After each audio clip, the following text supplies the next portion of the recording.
ఓం శ్రీ మాత్రే నమః. ఛానల్లోకి స్వాగతమండి. ఈ రోజు వీడియోలో మనం సింహరాశి వారి గురించి మాట్లాడుకోబోతున్నాం. అయితే ముఖ్యంగా మే 14, 15 తేదీలలో ఈ రాశివారి ఇంట్లో ఒక స్త్రీ రహస్యంగా తిరుగుతుంది. అయితే ఆ స్త్రీ ఎవరు, ఎందుకు మీ ఇంట్లో రహస్యంగా తిరుగుతుంది అనే పూర్తి వివరాలు ఈ వీడియోలో తెలుసుకుందాం. అలాగే ఈ సమయంలో మీరు చేసుకోవలసిన దేవతారాధన, అలాగే ప్రతికూల ఫలితాలను అనుకూలంగా మార్చుకోవటానికి చేసుకోవలసిన పరిహారాల గురించి వివరంగా ఈ వీడియోలో తెలుసుకుందామండి. కానీ అంతకంటే ముందుగా మన ఛానల్ని ఇప్పటి వరకు సబ్స్క్రైబ్ చేసుకోకపోతే సబ్స్క్రైబ్ చేసుకొని పక్కనే ఉన్న బెల్ ఐకాన్ నొక్కి ఆల్ సెలెక్ట్ చేసుకుంటే మేమిలాంటి వీడియోస్ అప్లోడ్ చేయగానే ముందుగా మీకు నోటిఫికేషన్ వస్తుంది.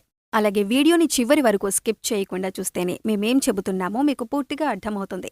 ఇక వివరాల్లోకి వెళ్ళిపోతే ఈ రాశివారు ఎన్నో సంవత్సరాల నుంచి ఎన్నో రకాల కష్టాలను అనుభవిస్తూ ఉన్నారు. వీరు అనేక కారణాల వల్ల కష్టాలైతే అనుభవిస్తూ ఉన్నారు. ఆ కష్టాలన్నీ కూడా పోయే రోజైతే రానే వచ్చింది. అదృష్టం కలిసి రావటానికి, మీకు అదృష్టం తెచ్చిపెట్టటానికి ఆ దేవత పరితపించిపోతుంది అంటే మీరు నమ్ముతారా? అయితే ముందుగా మనం ఈ రాశివారి గురించి తెలుసుకుందాం. ఈ రాశివారి మనసు చాలా మంచి మనసు. అన్ని రకాలైన సుగుణాలు, మంచి లక్షణాలను కలిగి ఉంటారు. ప్రతి పనిలోనూ ఈ రాశివారు చాకచక్యాన్ని చూపిస్తారు. ఏ పనైనా సరే, అది వర్క్ కానీ ఇంట్లో ఫ్యామిలీ అయినా సరే సరిగ్గా బ్యాలెన్స్ చేస్తారన్నమాట.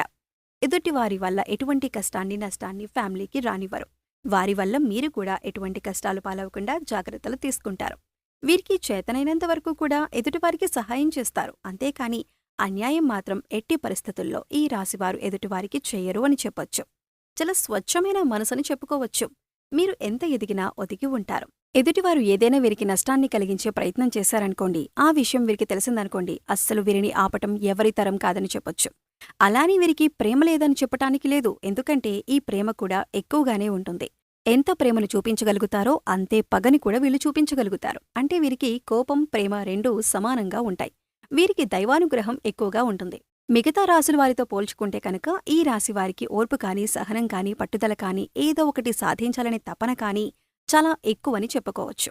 వీరికి ఊహ తెలిసిన దగ్గర్నుంచి చాలా కష్టాలను అనుభవించారు. అలాగే ప్రతి ఒక్క కష్టం నుంచి ఒక గుణపాఠాన్ని కూడా నేర్చుకున్నారని చెప్పొచ్చు. ప్రతి ఒక్క గుణపాఠాన్ని పాజిటివ్గా తీసుకుని ఒక్కొక్క మెట్టు ఎక్కుతూ ఉన్నత స్థితికి చేరుకున్నారని చెప్పొచ్చు.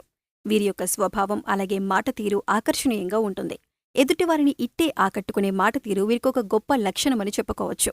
వీరు రీసెంట్గా అంటే ఇప్పుడున్న ఈ కొత్త సంవత్సరంలో మే 14, 15 తేదీలలో వీరికి ఒక స్త్రీ కారణంగా చాలా రకాల అదృష్టం కలిసి రాబోతుంది. కొన్ని ప్రమాదాల నుంచి కూడా వీళ్ళు బయటపడతారు. వ్యాపారపరంగా వచ్చే నష్టాల నుంచి కానీ, వాహనాల పరంగా కానీ చూసుకున్నట్లయితే, వృత్తి ఉద్యోగపరంగా చూసుకున్నా కొన్ని నష్టాలు మీరైతే పొందుతారని చెప్పొచ్చు. ఆ నష్టం అనేది గడపదాకా రాకుండా వెళ్ళిపోతుంది. ఇక దానికి కారణమేంటి అని చూసినట్లయితే కనుక కేవలం ఒక స్త్రీ అని చెప్పుకోవచ్చు. కొన్ని సందర్భాలలో అది చిన్న విషయమైనా కానివ్వండి, పెద్ద విషయమైనా కానివ్వండి, కొన్ని అసలు సంబంధం లేని విషయాల్లో మీకు కష్టాలు వచ్చి పడుతూ ఉంటాయి. అయితే ఇప్పటివరకు మీకు కష్టాలు రాలేదు కాబట్టి సరిపోయింది. ఒక్కవేళ వచ్చి ఉంటే కనుక గుక్క తిప్పుకోలేరంటారు గదా, అటువంటి కష్టాలు పడవలసిన పరిస్థితులు ఎదురవుతాయి. అయితే ఇప్పుడు ఆ యొక్క స్త్రీ మిమ్మల్ని అటువంటి కష్టాల నుంచి తప్పించిందని చెప్పుకోవచ్చు. ఎంతో నష్టపోవలసిన పరిస్థితి, కానీ ఆ దేవత మీరు బయటికి వెళ్ళినా, మీరు ఇంట్లో ఉన్నా కూడా ఆ దేవత మిమ్మల్ని వదలకుండా పట్టుకుని తిరుగుతూ ఉంటుంది. ఇంతకీ ఆ దేవత ఎవరు అని మీరు అనుకుంటున్నారా? ఆ దేవతెవరో తెలిస్తే నిజంగా ఈ రాశివారు ఆశ్చర్యపోతారు, కంటతడి పెట్టుకుంటారు. ఎందుకంటే ఇలా చెప్పాల్సి వస్తుందంటే ఆ దేవతని మీరు మర్చిపోకూడదు. మీరు మరిచినా కాని ఆ దేవత మిమ్మల్ని వదిలిపెట్టకుండా మీ వెన్నంటే ఉండి మీ ఇంట్లో తిరుగుతూ మిమ్మల్ని కాపాడుకుంటుంది. ఇంతకీ ఆ దేవతెవరు, మీకు ఏ రకంగా సహాయపడుతుంది అని చూసినట్లయితే ఆ దేవత మీ కులదేవత.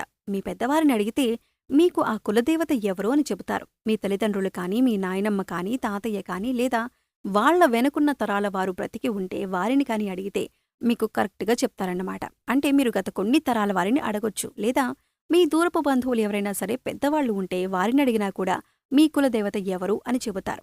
మీ ఊర్లో గతంలో మీ ఇంటి పేరుతో ఉన్నవారు కానీ, లేదా మీ పూర్వీకులు, స్నేహితులు కానీ ఎవరైనా మిగిలి ఉంటే వారు ఖచ్చితంగా మీ సందేహానికి సమాధానం చెబుతారు. అయితే వారు ఇప్పటికీ ఆ దేవతకు గుడి కట్టి సంబరాలు చేస్తూ ఉండొచ్చు, అభిషేకాలు చేపిస్తూ ఉంటారు, ఎన్నో పూజలు చేస్తూ ఉంటారు. ఆ దేవత వల్ల ఈ పెద్దవారు కష్టాలను పడకుండా ప్రతి సంవత్సరం కూడా ఒక రోజున ఆ దేవతకు కొలువు చేసుకుంటూ ఉంటారు. పండుగలు, పూజలు చేసుకుంటూ ఉంటారు. కానీ ఇప్పుడున్న ఈ బిజీ లైఫ్ స్టైల్లో అసలు దేవత అనేది ఒకటి ఉందనే మాట కూడా మర్చిపోయారు అని చెప్పటంలో ఎటువంటి అతిశయోక్తి లేదు. ఎందుకంటే ఇప్పుడున్న తరంలో వారికి అసలు కులదేవత అంటే కూడా తెలియని పరిస్థితిలో ఉన్నారు. కానీ మీ కులదేవత మిమ్మల్ని అంటిపెట్టుకుని ఉంది. మీ బిడ్డలను మిమ్మల్ని కాపాడుతూ మీరు పట్టిందల్లా బంగారమయ్యేటట్లు మిమ్మల్ని మర్చిపోకుండా తల్లి స్థానంలో ఉండి కాపాడుతూ ఉంది. కులదేవత మీ బిడ్డల్ని వదిలిపోకుండా గుర్తు చేయటానికి తానే స్వయంగా కదిలి వచ్చింది. మీకు ఎటువంటి కష్టాలు రాకుండా చేయటానికి, మీకు ఎటువంటి నష్టాలు కలగకుండా చేయటానికి స్వయంగా ఆ దేవతే మీ ఇంటికి అడుగుపెట్టింది. నిజంగా ఈ రాశివారైతే మాత్రం చాలా అదృష్టవంతులు. ఎందుకంటే సాక్షాత్తు అమ్మవారు మిమ్మల్ని కాపాడుకోవటానికి వచ్చిందంటే ఇంకంతకంటే అదృష్టం ఏం కావాలో చెప్పండి. కానీ ఇప్పుడు మీరు ఆ దేవతను ఎందుకు వదిలేశారో తెలియదు. అందుకు ఎన్నో కారణాలయి ఉండొచ్చు. బిజీ లైఫ్ స్టైల్, ఉద్యోగాలకు వెళ్లటం, జాబ్లు వదిలిపెట్టలేకపోవటం, సెలవులు దొరకకపోవటం, ఇలా ఏ కారణమైనా అయ్యుండొచ్చు. కానీ మీరు ప్రస్తుతం ఉన్న సిచ్యువేషన్లో ఆ అమ్మవారు ఎవరు, అమ్మవారి గుడి ఎక్కడుంది అని మీ పూర్వీకుల ద్వారా తెలుసుకుని అమ్మవారికి పూజల్లాంటివి చేస్తే అమ్మవారు మిమ్మల్ని ఇంకా పై స్థాయికి తీసుకువెళ్తుంది. మీ బిడ్డల్ని కాపాడుతూ ఉంటారు. మీ ఆస్తిపాస్తులకు రక్షణ కలిగిస్తూ ఉంటారు. మీ పెద్దవారికి ఫోన్ చేసి ఆ దేవత ఎవరు అని కనుక్కోండి. ఆ దేవత ఫోటో అయినా కాని తెచ్చి ఇంట్లో పెట్టుకోండి.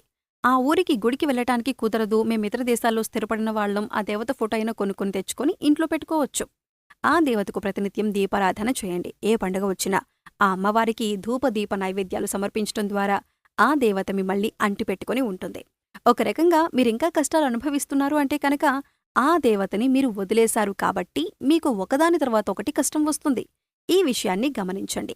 కులదేవతకు ప్రాధాన్యతనివ్వండి. ఇలా చేయటం వల్ల మీకు కష్టాలు రానివ్వకుండా మీకు ఏదో ఒక రకంగా సూచనగా కులదేవత మీకు గుర్తు చేస్తుంది. కాబట్టి ఇప్పటికైనా ఆ దేవతను వదలకుండా, ఒక్కవేళ ఆ దేవత కనుక మీరు గుడికి వెళ్లలేకపోతే ఫోటో పెట్టుకుని నిత్య దీపారాధన చేయండి. పండగ రోజుల్లో విశేషించి ధూపదీప నైవేద్యాలు సమర్పించండి. ఖాళీ సమయం దొరికినప్పుడల్లా ఆమె నామస్మరణ చేసుకుంటూ ఉండండి. అలాగే ఏ పని మీద మీరు బయటకు వెళ్తున్నా, ఏ కార్యం చేస్తున్నా ఆ దేవతను తలుచుకోండి. ఇలా చేస్తే మీరు పట్టిందల్లా కూడా బంగారం అవుతుంది. భార్యాభర్తల మధ్య సమస్యలు తొలగిపోతాయి. వృత్తి, ఉద్యోగ, వ్యాపారాల్లో అభివృద్ధి చెందుతారు. కాబట్టి ఇలా చేసి మీ జీవితంలో ఎంత మార్పు వస్తుందో మీరే తెలుసుకోవచ్చు. ఇకపై మీ జీవితంలో ఎటువంటి కష్టాలు ఉండవు. అప్పుల బాధలన్నీ కూడా తీరిపోతాయి. పితృరుణాలు లేదా పితృదోషాలు వంటివి వెనక తరాల నుంచి ఏవైనా వస్తున్నట్లయితే వాటి నుంచి కూడా బయటపడతారు. డబ్బులకి సంబంధించిన సమస్యలన్నీ కూడా తీరిపోతాయి. అవన్నీ కూడా మీరు ఎప్పుడైతే అమ్మవారికి పూజ చేయడం మొదలు పెడతారో అప్పట్నుంచి ఆ సమస్యలన్నీ కూడా పోతాయని చెప్పుకోవచ్చు. కాబట్టి ఆ దేవత ఎప్పుడూ కూడా మిమ్మల్ని అంటి పెట్టుకొని మీకు అన్ని రకాల సమస్యలైతే తీరుస్తున్నారు.